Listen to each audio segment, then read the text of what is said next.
días para todos en esta maravillosa mañana del 18 de noviembre, en la cual iniciamos nuestras cuartas jornadas como grupo de investigación. De verdad que en esta oportunidad para nosotros como grupo fue todo un honor poder disertar sobre un tema de investigación que atañe a toda la humanidad. Y atañe a toda la humanidad producto de esta condición pandemia que estamos viviendo desde hace algunos años y que nos ha llevado a ocupar terrenos virtuales que se han materializado en procesos de despersonalización.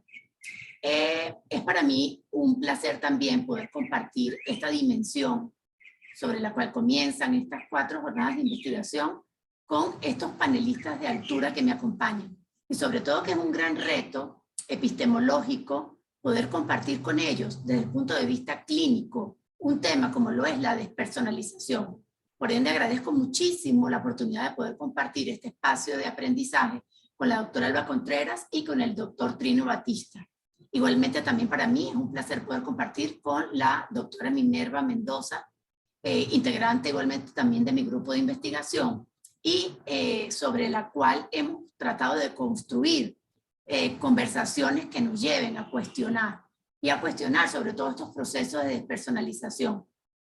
Esta naturaleza transdisciplinar de esta dimensión me va a permitir a mí como epistemólogo poder construir constructos teóricos referidos a la despersonalización, por supuesto que respetando y considerando la semántica que se utiliza producto del área de la ciencia de la medicina, pero también deslastándome un poco de esa semántica y tratando de construir episteme que se concentre específicamente en el área referida a las ciencias organizacionales. Por supuesto que es todo un reto transdisciplinar, pero ha sido una experiencia maravillosa. En esta oportunidad escogí trabajar sobre lo que es el ritual de la despersonalización consciente. Y particularmente hablar de rituales tiene que ver con sistematización, tiene que ver con gestión de la propia psiquis humana que nos acopla todo este conocimiento en el campo de las ciencias organizacionales y que nos va a permitir poder tener una visión conductual de nuestros trabajadores o de nuestros empleados, de nuestros socios empresariales bajo una perspectiva mucho más existencial. Es por eso que he querido llevar todo esto de la despersonalización al plano de la ciencia. Y para ello me anclo en la individuación del psicoanalista Carl Jung. En este sentido, por supuesto que se convierte en todo un reto poder deslastrarme un poco del campo esotérico, del misticismo aparentemente existencial, para tratar de construir y soñar con hacer ciencia en el campo de la despersonalización. La agenda en esta oportunidad va a estar clasificada en 3 grandes planos y muy particularmente voy a referirme a la condición del miedo en el campo existencial. ¿Y por qué específicamente en el campo existencial? Bueno, porque más allá de poder establecer un parámetro digamos, de relación con respecto al miedo, podemos pensar que a nivel de dimensiones de conciencia, la personalidad puede estar muy asociada a la conciencia de vigilia y la condición del ser, desde el punto de vista arquetípico, puede estar asociada a la condición, digamos, de la liberación de la máxima potencialidad infinita.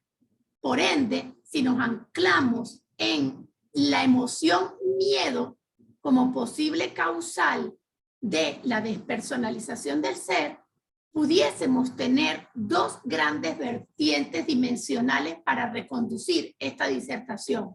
Es decir, que lo que para mí pudiera ser el inicio, que es la personalidad, y la finalidad, el ser, puede inmediatamente cambiar en jerarquía y traducirse en que de una posible condición del ser podamos entrar en el terreno de la personalidad.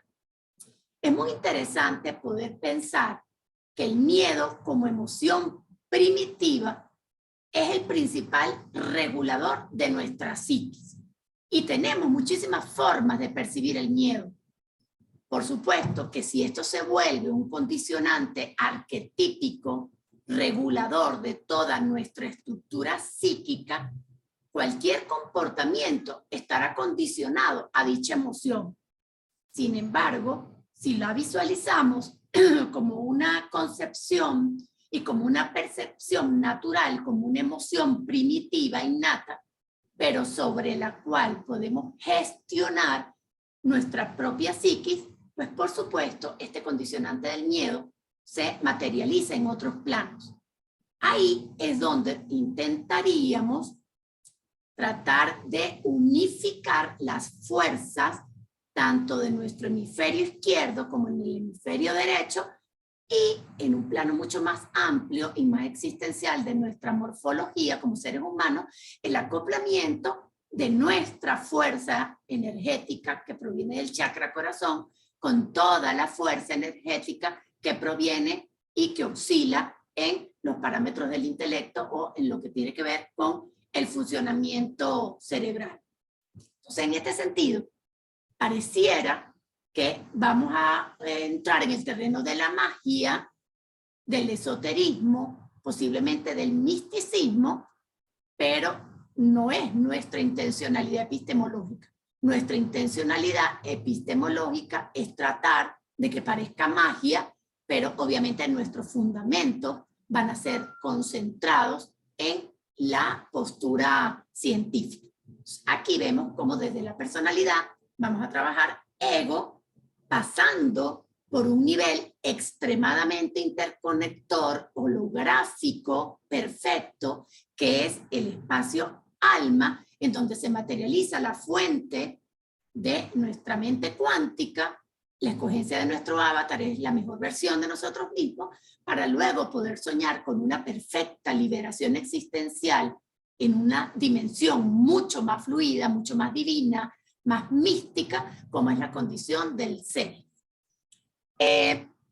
Por supuesto que nuestra postura filosófica es muy importante en esta disertación, porque elevar esta discusión al plano filosófico nos va a permitir poder cuestionar absolutamente todo y no tener ningún tipo de miedo, ese miedo que hablábamos al principio, no tener ningún tipo de miedo con respecto a desestructurar cualquier sistema de creencias o de conocimientos sobre los cuales hemos venido arraigando nuestra psiquis y nuestras condiciones de felicidad. Y hablar acá sobre lo que es el misticismo científico de la mente nos lleva a un plano más existencial, menos dual, en donde aparentemente no vamos a estar con la tensión que generalmente sentimos entre lo que produce el pensamiento binario y nuestras propias creencias de creer de que en el mundo todo es bueno o todo es malo. En el caso del misticismo científico de la mente, rompemos la linealidad del pensamiento, rompemos esa estructura cognitiva que nos lleva a estar constantemente en una lucha y en una fuerza existencial de creer que por un lado está la felicidad y por el otro lado está la no felicidad. Cuando ya esa barrera lineal horizontal se rompe y comenzamos a utilizar esquemas de gestión de psiquis vertical, pues volvemos nuevamente a esa postura de la cual les hablaba en la presentación, que tiene que ver con ir de la personalidad, de una conciencia de vigilia, hasta un nivel muy superior, que es ya la liberación de todo este plano físico y condicionante y sobre todo limitante. En este sentido, la presentación intenta llevar al plano de rituales esta construcción epistemológica, sobre todo porque vamos a tratar de darle cierta morfología a la conducta de ese hombre en planos organizacionales.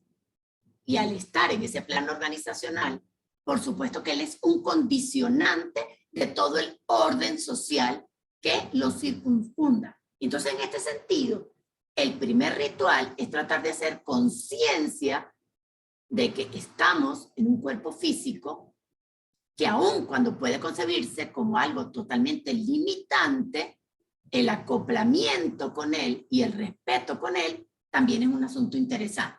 Luego, el segundo ritual que tiene que ver con ya el mundo de las almas, que me permite visualizar una forma más holográfica de lo que soy, y por tercer ritual, ya una condición ya totalmente de conciencia superior.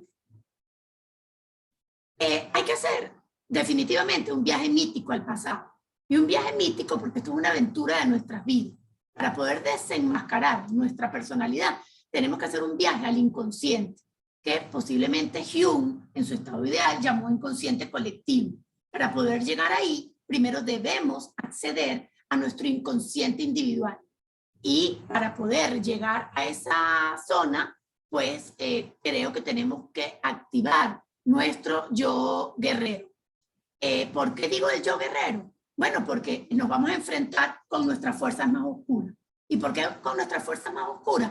Porque ahí, en ese nivel sombra, en donde está nuestra impronta originaria, posiblemente traemos cargas existenciales pasadas. Igualmente también estamos muy condicionados por nuestro entorno familiar, y ahí es donde va a haber una riqueza epistemológica que tenemos que aprender a gestionar. En este caso, la etimología de los arquetipos que acaba de explicarnos recientemente la doctora Alba Contreras, nos induce a poder gestionar de una forma muy perfecta y muy exacta condiciones de nuestra psique que para nosotros hasta este momento eran totalmente inexplorados. El primer ritual tiene que ver con la concepción de que somos cuerpo físico. Y al mismo tiempo, ese condicionante físico está muy asociado a los primeros niveles arquetípicos como improntas originales. Y nuestra psique comienza a labrarse y a fundamentarse en una postura, de acuerdo al planteamiento de Freud, muy asociado a la sexualidad. Pero esto es mucho más que un componente sexual y tiene mucho que ver con la libido de la cual les hablé en varias oportunidades en las antesalas de estas jornadas. Y la libido no necesariamente es un condicionante sexual, es un condicionante de nuestros propios placeres, de nuestras propias debilidades como seres humanos, de nuestros propios deseos. Y en nuestra figura, por ejemplo, en este caso, en mi figura femenina, mi contraparte psíquica se denomina ánimos, y en la parte masculina se denomina ánimo. ¿De quién obtengo yo mi fortaleza masculina y mi psiquis? Pues en una primera instancia de mi padre o de la figura masculina que esté más asociada a mi seguridad. Luego, posiblemente comienzo a copiar este funcionamiento de ánimos si tengo hermanos varones, si tengo amigos muy cercanos, y posiblemente luego en mi pareja. De manera similar ocurre con el hombre. El hombre intenta garantizar el equilibrio de su psiquis buscando en el plano de su psiquis eso que no tiene por su propia condición de género.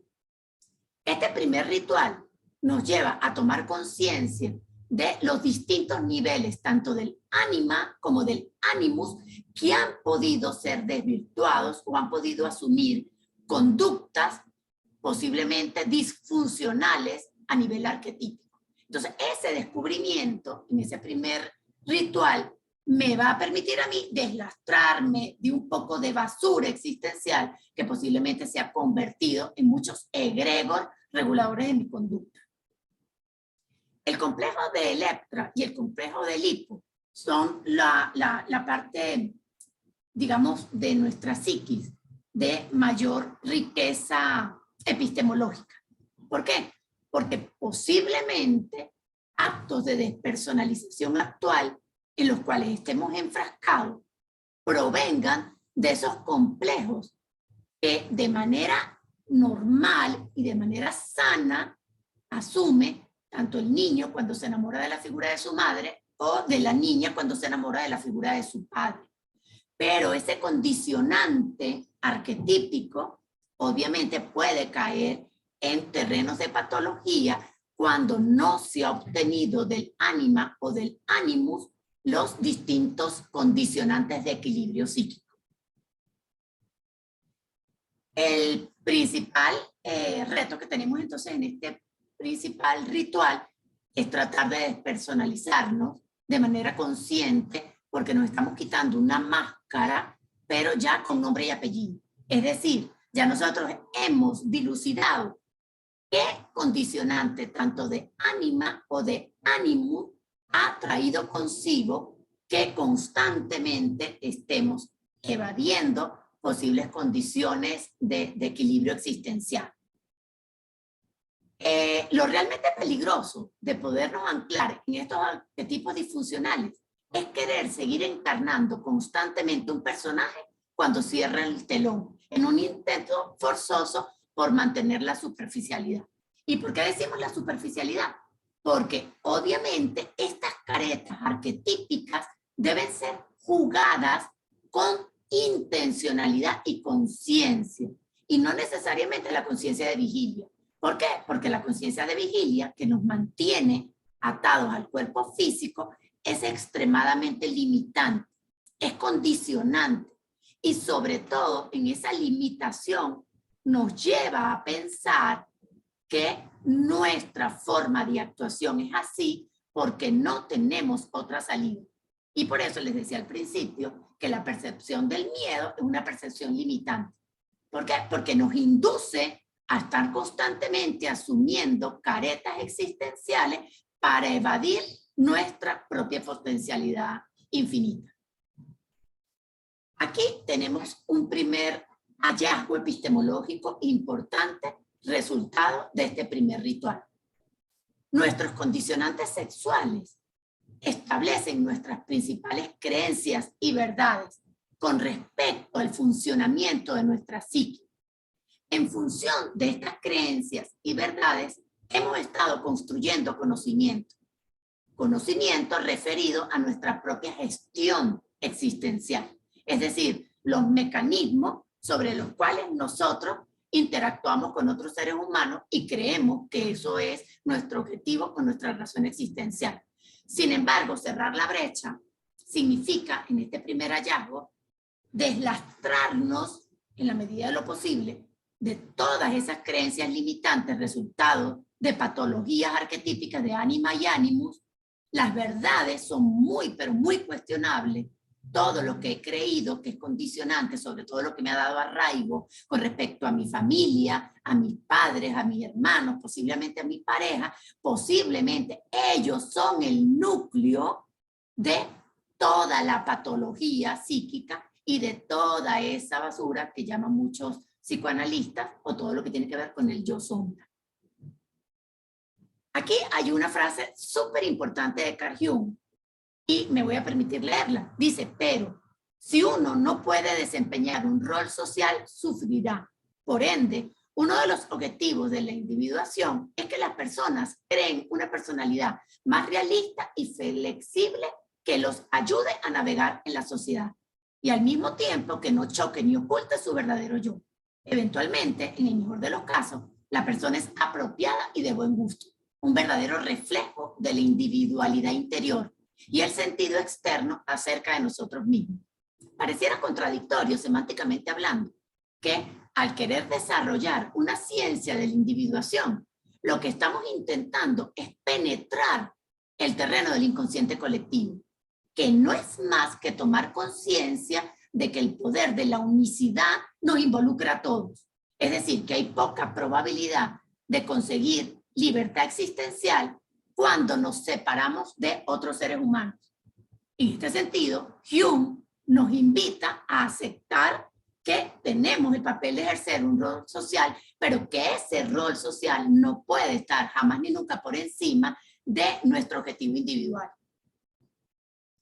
El segundo ritual nos lleva a poder potenciar ese campo holográfico del mundo de las almas. ¿Por qué? Porque ya cuando estamos en el terreno de las almas, nuestra conciencia como seres humanos se evoluciona, sale de nuestro cuerpo esotérico, se aleja de nuestro cuerpo emocional y aplaca toda la estructura del pensamiento. Al nosotros deslastrarnos de ese cuerpo físico, el cual llamaba la doctora Alba la triple personalidad, caeríamos en el campo del holograma de nuestro cuerpo, en donde atómicamente hablando todo es perfecto. Y lo tenemos ahí para que él nos sirva de ilustración y sobre todo para que nos sirva de inspiración para garantizar una vida sin estar somatizando. Y estos procesos de personalización patológica, pues por supuesto que derivan en conductas que tienen que ver con individuos somatizando ansiedad y el cuerpo, por supuesto, doliéndose producto de esta somatización. El segundo ritual nos invita a poder pensar en que al deslastrarnos del pensamiento binario podemos liberar al cuerpo físico de todas nuestras dolencias físicas. En este sentido, esto es un trabajo de almas en donde vemos que ya no hay una fractura psíquica asociada a nuestro condicionante sexual, sino que en el trabajo de alma ya somos tanto hombre como mujer, producto que si ya somos mujeres, hemos consolidado nuestros ánimos, o que si somos hombres, ya hemos consolidado nuestra ánima. Por ende, no hay una fragmentación, no hay una lucha, y todas las etapas de cada uno de estos arquetípicos iniciales se nos rinden para poder alcanzar nuestra máxima potencialidad. Aquí no queda otra cosa, desde el punto de vista clínico y sobre todo conductual, que hablar de epigenética. Y hablar de epigenética por dos razones. Igualmente también refiriéndome a la ponencia de la doctora Alba, cuando ya en su detalle explica la diferenciación de temperamento y carácter, pero igualmente lo asume como algo que se subsume para generar la personalidad del individuo, pudiésemos pensar que en todo lo que tiene que ver con nuestra psiquis y nuestro comportamiento innato asociado al temperamento, puede ser también perfectamente reformulada. Es decir, que a través de la epigenética no estaríamos ya condicionados a ese ADN que tiene que ver con el temperamento. Y si asociamos el carácter con nuestro mayor condicionante que tiene que ver con trabajo, que tiene que ver con aprendizaje, la potencia epigenética se fomenta ahí en una máxima sinergia, porque estaría hablando de transformación psíquica tanto en planos genéticos de ADN como en planos conductuales. Obviamente ahí, pues por supuesto, la transformación es totalmente infinita. Aquí hay un segundo hallazgo sumamente interesante que nos lleva, por ejemplo, al plano de lo que estamos enfrentando como mundo, como nación, como universo, que es gente que se está enfermando del COVID, donde aparentemente eran bastante sanos, o gente que era muy enferma y que posiblemente está tratando de solventar una situación con respecto al COVID. Nosotros entrar en este terreno del ritual nos estaría llevando a nivel de la ciencia a pensar que esta epigenética nos permitiría reconducir toda nuestra cadena genética y sobre todo todo nuestro funcionamiento conductual que ha estado condicionado hasta este momento por creencias y verdades completamente limitantes. El último paso de este trabajo de despersonalización, que obviamente es el trabajo ideal, es el trabajo del self, en donde no cuestiono la sombra y la luz, porque son la misma cosa. Y pasamos de un pensamiento binario y dual, donde aparentemente se establece la polaridad, pasamos a un terreno de la unicidad. Es tan rica la luz como la oscuridad. ¿Y por qué lo decimos? Porque pues estamos viendo que nuestra propia oscuridad, que era el yo sombra, en donde íbamos en ese primer viaje del ritual, a nivel del arquetipo de la impronta más originaria, en nuestras sombras podemos conseguir nuestra principal potencialidad infinita. Pareciera que es un condicionante demasiado rico el haber tenido una vida con muchas turbulencias, porque a mayor turbulencia, posible más oportunidades de un salto cuántico con mayor diversión y con mayor potencia energética. Aquí me encanta en este momento poder situar desde el punto de vista de un historiador como Yuval Noah Harari en sus dos principales obras completamente diversas, y vemos cómo él utiliza esos dos colores en la concepción del sapien y de la concepción del Deus, en donde partimos de un ser totalmente anclado a la personalidad a un ser que se vislumbra como un ser completamente potencial y divino. Aquí Jung nos dice que debemos encontrar un camino para interpretar nuestro inconsciente. Y es que ahí es donde está la riqueza epistemológica de lo que pretendemos hacer con esta investigación. ¿Por qué? Porque no es fácil acceder a estas zonas psíquicas oscuras y poder diseñar un camino y servirnos de la ciencia para ello puede ser realmente liberador. El tercer ritual es un ritual que tiene que ver con el nivel psíquico colectivo, a diferencia del nivel anterior, que era un nivel vital. Y un nivel vital, ¿por qué? Porque tratar de mantener la especie, tratar de liberar el cuerpo. Pero en este sentido ya entramos en un plano en donde dicha individuación nos lleva a tomar conciencia de que somos parte de un todo.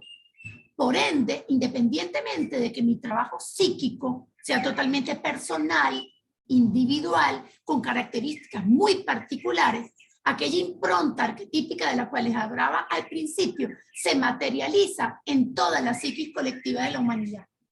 Y poder entrar acá es acceder a la fuente directa, a la fuente del universo, a la intencionalidad infinita, a la conciencia superior, es decir, en donde no hay posibilidad de que esa información se desvirtúe, en donde no hay posibilidad de cuestionar mis verdades y creencias, porque el conocimiento, en ese sentido, es el conocimiento del universo, el que responde a la ciencia natural, a la ciencia perfecta. Y ahí subyace el sintagma de la naturaleza. Y en ese momento no hay ningún tipo de cuestionamiento, porque todo es orden perfecto. Este proceso de la individuación puede ser descrito gráficamente de esta manera. En un primer nivel, y vemos la pirámide invertida, vemos en un primer nivel en donde somos condicionados por la personalidad, y por supuesto aquí tenemos las máscaras que generalmente solemos utilizar, pero que están asociadas al ego. Luego caemos en el plano del inconsciente individual, tenemos el valioso trabajo del alma. Hay muchos místicos que hablan de la noche oscura del alma, que es completamente inevitable en nuestra vida espiritual, y la llaman la noche oscura del alma porque es cuando el alma está mostrando toda su fuerza para combatir el ego y tratar de elevar el nivel de conciencia del individuo y hacerle ver que no está viviendo de manera adecuada, que no está consiguiendo su máxima potencialidad infinita, y en esa noche oscura del alma no estamos solos. ¿Y por qué no estamos solos? Porque todo el orden existencial del universo se nos postra a nuestros pies para poder llegar a ese terreno que tanto estamos buscando como humanidad.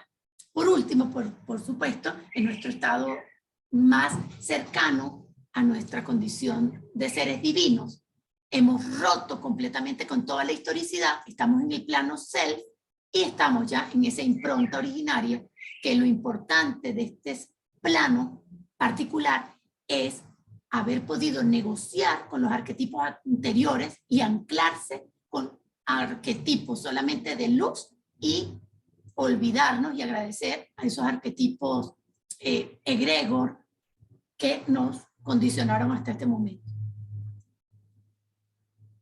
Por ende, creo que esta lámina es maravillosa y tiene muchísima información, porque cuando aceptamos que somos lo que es nuestro inconsciente, no nos queda otra opción para hablar de despersonalización consciente que gestionar esa distorsión de nuestra mente.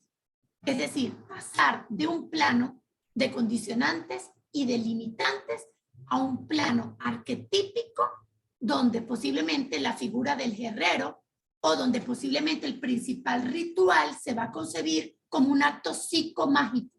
¿Y por qué lo llamamos un acto psicomágico? Porque ocurre el verdadero milagro del despertar existencial.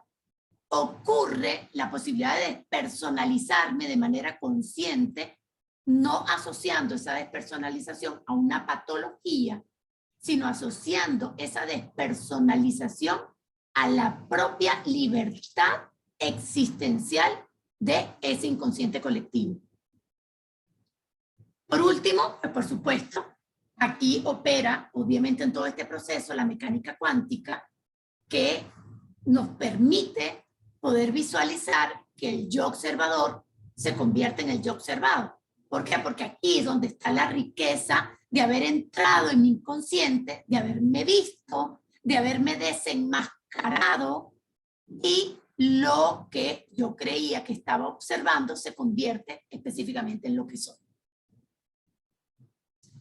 Aquí el acercamiento metodológico me permite también guiarme en función de un arquetipo distinto, como lo planteaba Gurdjieff, reírnos de nosotros mismos, aquel bufón arquetípico del cual hablaba la doctora, que es el estado ideal. Yo me siento en el terreno de lo idiota que he sido al estar utilizando mis distintas caretas y puedo moverme a mi discrecionalidad, porque soy un gestor de mis propios idiotas, como ir desde el idiota ordinario, que es mi condición más párvula, más inocente, hasta el idiota único, que es mi condición de divinidad más importante y más emulador de nuestras creencias infinitas. Para hacer frente a los asaltos del inconsciente debe contarse con la certeza de estar obedeciendo una voluntad superior. Esto es un trabajo que no podemos hacer sin fe. Y no importa nuestra creencia, porque esto no tiene nada que ver con religión. Esto tiene que ver con la creencia de lo que nosotros somos, independientemente de lo que nosotros visualicemos como el estado ideal o el estado máximo de nuestra potencialidad referida a la fe. Por ende, este pensamiento de Hume nos lleva a pensar de que sí, vamos a entrar en terrenos pantanosos, en terrenos muy oscuros, pero esa noche oscura del alma nos va a permitir visualizar la luz. El yo soy es mi condicionante perfecto, en donde nada se me ha velado, en donde todo se me muestra, y por supuesto aquí tenemos dos opciones: o nos resistimos para reforzar esa condición de identidad, o nos rendimos, que también sería una buena salida. Y entonces es aquí en donde yo les establezco, aquí se me acaba de meter un pajarito en la sala, miren lo que bello, hermoso, a lo mejor está sintiendo, déjenme abrirle la ventana para que salga. Vamos a ver si logra salir. Qué hermoso. Nos vino a acompañar en esta maravillosa disertación. Y bueno, les comento que por eso les hablaba que en esta disertación tenemos dos opciones. O nos anclamos en el primer nivel y nos despersonalizamos por la vía de la personalidad y reforzamos esa identidad que nos mantiene subsumidos en este condicionante social, o nos rendimos ante esta magia maravillosa psicomágica. Aquí este pensamiento de Simondon nos invita a establecer estos procesos mentales como estados metaestables. Creo que es nuestra verdadera construcción epistemológica. Una característica del ser es su capacidad de desfasarse en relación consigo mismo y de resolverse en ese desfase. Es decir, que este camino a la despersonalización consciente no es más que un camino liberador hacia nosotros mismos. Para terminar, el tercer hallazgo, del cual ya hemos estado construyendo, nos lleva a gestionar nuestra mente en tres niveles. Un nivel psíquico, que propongo lo que es la meditación, porque es la mejor forma de aniquilar ese miedo como percepción inicial o como emoción principal.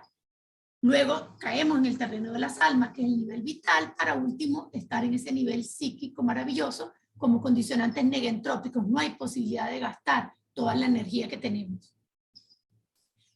Por ende, pasamos en estos rituales de un nivel de conciencia de vigilia a un nivel de conciencia cuántica para concluir con un nivel de conciencia superior.